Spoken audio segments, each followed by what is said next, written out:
Hi అండి. Mill మేకర్‌తో pakodi ఎలా చేయాలో చూపిస్తా చూడండి. చాలా టేస్టీగా ఉంటది. ట్రై చేయండి.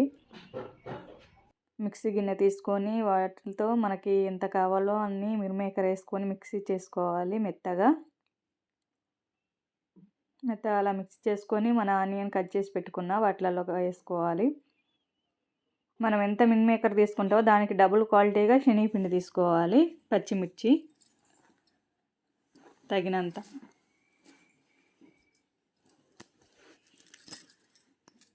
2 స్పూన్స్ శనగపిండి. మన మిల్ మేకర్‌కి డబల్ తీసుకోవాలండి శనగపిండి. కొత్తిమీర కట్ చేసుకోవాలి. చాలా టేస్టీగా ఉంటుందండి. ఆయిల్ అసలు పట్టుకోదు. లైట్ వెయిట్‌గా ఉంటుంది. మనం ఎంత తిన్నా కూడా లైట్ వెయిట్‌గా ఉంటుంది. ఆయిల్ అస్సలు ఉండదు.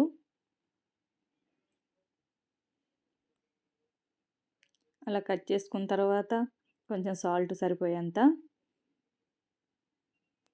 స్వీట్ కార్న్ ఉంటే వేసుకోండి, లేకుంటే పర్లేదు, ఏం కాదు. ఉంటే వేసుకోండి, చాలా టేస్టీగా ఉంటుంది. కరివేపాకు సన్నగా కట్ చేసుకోవాలి.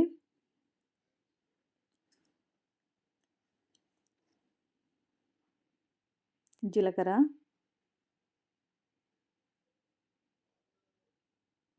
అలా అన్నీ బాగా ఉండలు లేకుండా బాగా మిక్స్ చేసుకోవాలండి. కొన్ని వాటర్ ఎక్కువ పోయొద్దు, కొన్ని పోయాలి. కొన్ని పోసుకుంటూ బాగా మిక్స్ చేసుకోవాలి. అలా ఉండాలండి. పిండి ఎక్కువ వేసుకోవద్దు, బాగోదు. అలా మనకి ఆనియన్స్ కాన్ రావాలండి. మన మిల్ మేకర్ ఒకటి తీసుకుంటే శనగపిండి 2 తీసుకోవాలండి. అప్పుడే టేస్ట్ బాగుంటుంది. ఉండలు ఏం లేకుండా బాగా మిక్స్ చేసుకోవాలి. ఆయిల్ హీట్ ఎక్కిన తర్వాత మనకి ఏ సైజులో కావాలంటే ఆ సైజులో వేసుకోవాలండి.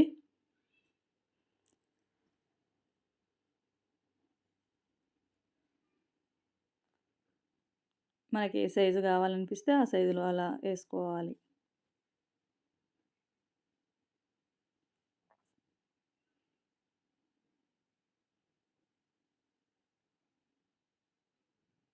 ఆయిలు మన శనగపిండి పకోడీలాగా అస్సలు ఉండదండి. అసలు ఆయిల్ అనేది అసలు పట్టుకోదు, మొత్తం ఇడిపిచ్చేస్తుంది. మనం ఎంత తిన్నా ఆయాసం అలాంటిది ఏమి ఉండదు. లైట్ వెయిట్‌గా ఉంటుంది ఎన్ని తిన్నా కూడా. అట్లా ఎర్రగా అయ్యేదాకా అలా ఉంచుకోవాలండి. తర్వాత తీసి పెట్టుకోవాలి.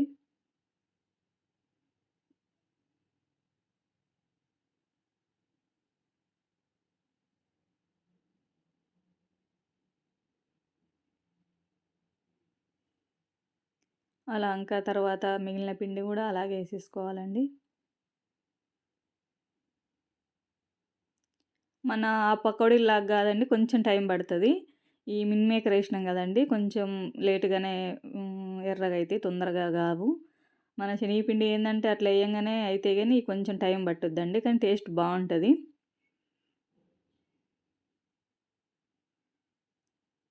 ఒకసారి ట్రై చేయండి. ఇది ట్రై చేస్తే ఇంకా శనగపిండి పకోడీలు కావాలనుకోరండి, ఇదే ట్రై చేస్తారు ఎప్పుడు.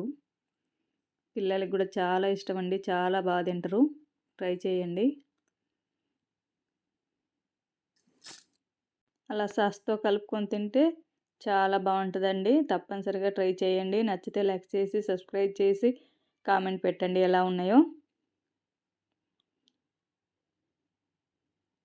చాలా బాగుంటాయండి, ట్రై చేయండి. థ్యాంక్స్ అండి.